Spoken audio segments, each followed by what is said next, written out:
And welcome into Getting Help from Uncle Sam, or we could be calling it Getting Some Help from Auntie Alabama. You know, if I said the word abuse to you, probably in your mind a couple of pictures would happen. First of all, you think primarily of child abuse, and then we hear an awful lot about domestic abuse, which involves the husband or the wife in a family. But very seldom do we ever think about the fact that an elderly person can be abused. But more and more light is shining on that, and that light is due to some of the efforts of the people in the state of Alabama, and one of those organizations is the Alabama Securities Commission. We have Amanda Senn with us today, and Amanda, you are the General Counsel for the Alabama Securities Commission.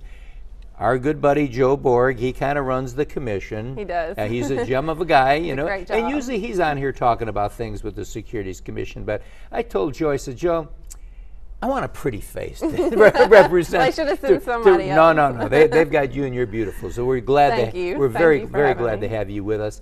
And your department was instrumental with other departments in the state of Alabama to put forth the Elder Abuse Act, which puts some teeth into the elder abuse. Yes, it does. The Protecting Alabama's Elders Act was passed in 2013, late 2013, right. And it extends and strengthens protections for senior citizens. So the act creates crimes for financial exploitation of the elderly and elder abuse.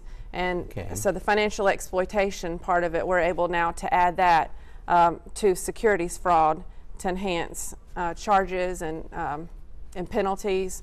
And it also creates a 7-year statute of limitation as opposed to a 5-year, which is what we have under the securities fraud statute. And that's important because sometimes these crimes take years to investigate. And you know, and I just noticed in a recent article that actually came from your department, that they're taking a harder look at this on a federal level, aren't they? The national, because you guys are part of, you're the Alabama Securities Commission, but you're part of a national organization too, are you not? We are, yes. NASA, which is the National Association of Securities Administrators Association, so we're like a big body of state securities regulators. We have a strong regulatory body, and so these individuals, representatives from each state, meet 3 or 4 times a year to discuss these issues. And our director, Joe Borg, serves on a committee that reviews policy for senior citizens and diminished capacity type cases. And so in addition to being on the board of directors of this organization, he also serves on the Senior Issues Council. He's never home. No, he's not. He's never home. He's working hard. So that act that was enacted in 2013, just give us some of the highlights that our viewers might say, okay, because this way they can get an idea if they see something that's happening in their family or maybe in another family, so they can act on it. Sure, and you mentioned in their family, and it happens a lot. We see daughters and granddaughters call, asking us to look into something involving their grandparents. You know, maybe it was a guardian or somebody assisting the grandparent in the day-to-day functions. So we get calls from family members all the time, and we also get calls from neighbors about family members who may be taking advantage of their loved ones, senior citizens in the family. So highlights, as I mentioned earlier, financial exploitation is an area of law that we investigate and we prosecute. Is that usually the number one thing that's happening with people? I mean, I can't see somebody beating up their grandmother or grandfather. But they do. Oh, I know they do. I know they do, because they want to get that money from them. In many cases, it's a drug-related thing. The guy's on drugs. He realizes the fact that he needs that money. He knows grandma and grandpa. They got that check coming in. Or they do. And grandma loves grandson so much, so every time he hits that front door asking for money, she's going to give it out. And it's abuse. It is. I mean, bottom line, that's abuse. It's exploitation. Right. It's usually involves a trust relationship and taking money through deception or undue influence. And any amount over $2,500 is a Class B felony if it rises to the level of a criminal activity.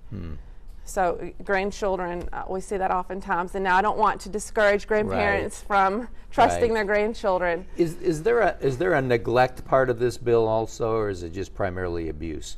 Because usually abuse is, we think about it more physical, but neglect is the fact that I take grandpa and put them out in the backyard and, you know, chain them to the rocking chair and just say, stay out there all day long, and I'll catch you to put you to bed tonight or something. Oh yeah, and I mean it's that's such a the rare sad situation. case, but that's. But it happens. It does happen more than you think. And there are laws in place to prevent neglect, and Department of Senior Services and Human Resources, you know, are the people that are the folks that you need to contact. Right. If you suspect a situation involving And all abuse those and neglect. organizations partnered with you people to put this act together and give it some teeth.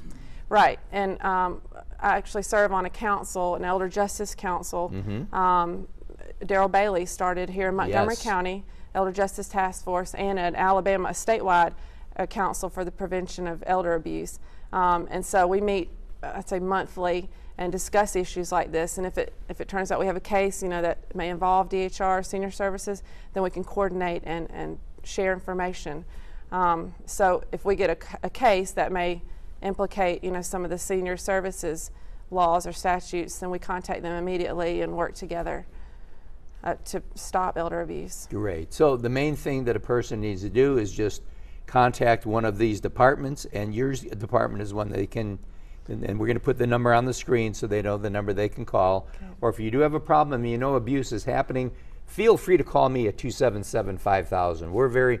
We can get you connected with the right people in a heartbeat, okay? Yeah, and if they contact us and we can't help you, we'll thing. make sure that we get them to the right person. Good. Well, Amanda, thank you. You've been a delight. This is wonderful. We're going to get you to come back again. Thank you. If you have anything that's coming up, you call me and we'll get you on for it, I certainly will. Thank you so much. Great. And just remember this, we should be respecting our elders. We've heard that all the time in our lives. They gave you everything you have. Give them something in return right now by giving them respect. We'll be right back right after this.